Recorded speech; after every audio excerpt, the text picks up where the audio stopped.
Hi everyone, hope you're all doing well. As I'm sure you all know, one of my main goals is try to recommend some foreign and independent animated films that I really enjoyed and get some brief thoughts on them here on this channel. Usually I do this at the end of the year in a recap video, but I figured instead for this year to rather make some small videos about the films individually where I can talk about them in depth and give you time to check them out soon in between the mainstream reviews that I do. And I'm going to mainly look at the films that I like to keep this channel a positive place, and I don't want to waste your time talking about films that I don't like. Well, anyway, let's get going with this review about a film that I just saw a little while ago. But first, let's go back to the year 2014, which, in retrospect, was one of the best years for film in the last decade. There were a lot of fantastic films that came out that year, with filmmakers working at the top of their class, and one of the films that stood out was Edge of Tomorrow.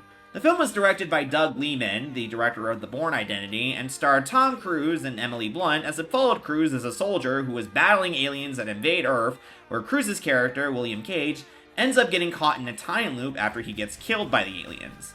And so William, with the help of another soldier named Rita, played by Emily Blunt, tries to figure out how to both get out of the time loop and defeat the aliens. The film was really awesome, featuring some top-notch action direction from Lehman, very good visual effects, and also felt like a fresh way to keep the time loop idea exciting and invigorating. The film is great, and I highly recommend it for those that haven't seen it. And for those that don't know, this film was actually based on a book from Japan called All You Need Is Kill by Hiroshi Sakurazaka. It was a dynamic book that really had a lot of angles to be explored, and it seemed like there were numerous ways you could interpret the book besides just your standard Hollywood blockbuster.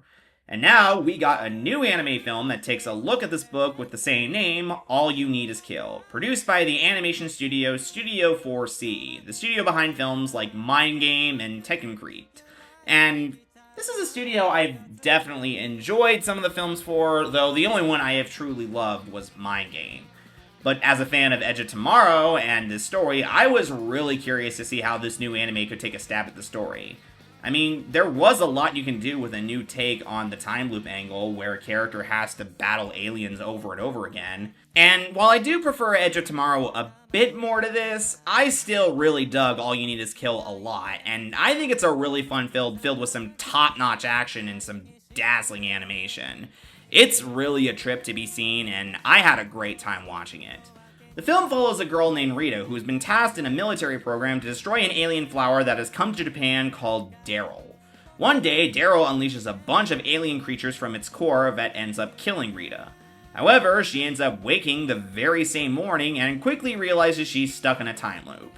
And after various battles with these creatures hoping to get out of it, she comes across someone else stuck in the very same time loop with her, a boy named Kenji.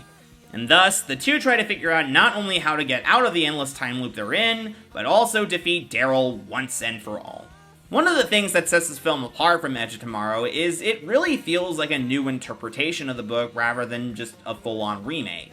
And the thing that makes it unique is that it sets it from the girl's perspective, as she's the one that has to try to untangle the time loop and figure out how to get out of it, rather than the boy. And it's still rather interesting to see Rita try to get used to the time loop she's stuck in, as we have the same questions she has, and we also try to figure out how to answer them. We really get to feel Rita improve with her training as she starts to discover how to defeat these creatures that come out of Daryl, and learns on how to improve her combat each time she dies. And it's really good character development. And it helps that her bond with Kenji is a sweet one, as they both exhibit massive flaws, with Rita being more sheltered and introverted, and Kenji shy and awkward, which makes the bond they share as they fight through this time loop feel that much stronger. One of the best moments is where the two simply talk about their past and their previous lives, which I thought was very well handled. Though the big benefit that this film has is its animation, which is top tier.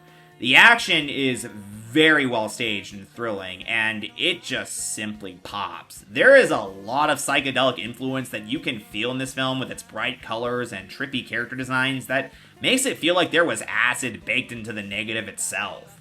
It's easily the biggest highlight of the film, and it really makes it such a massive treat.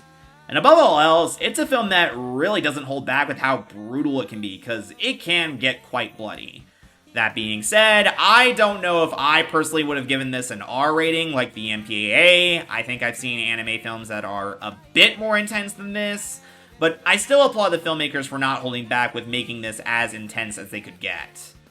That being said, the film could have gone a bit further, as it doesn't go as deeply as I would have wanted it to. The film is less than 90 minutes long, and it does show.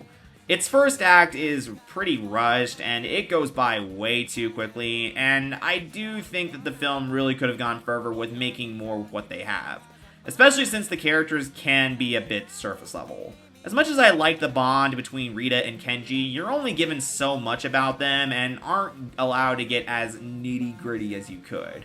What you see is what you get, and I think we could have gotten more. It's a bit disappointing because a little bit more extra filling to the runtime and the character development could have pushed this film over into being a great movie. However, I still really had a lot of fun with All You Need Is Kill, and I think it's a thrilling film well worth your time. It may be a bit too short and might not go in-depth as I would want it to, but the film still is a lot of fun thanks to the time loop story still feeling as exciting and fresh as before, the animation really coming alive with its psychedelic action and colors, and having two characters that are both endearing with how they grow. If you loved Edge of Tomorrow, I think you'll really enjoy this film a lot. And even if you haven't seen Edge of Tomorrow, I still think that you could get a lot out of this. It's definitely worth seeing on the big screen if you can, because believe me, the animation goes so hard in theaters rather than at home. So with that, I'm giving All You Need Is Kill a very strong 8. Be sure to check this out for some great bloody action and a fun sci-fi story.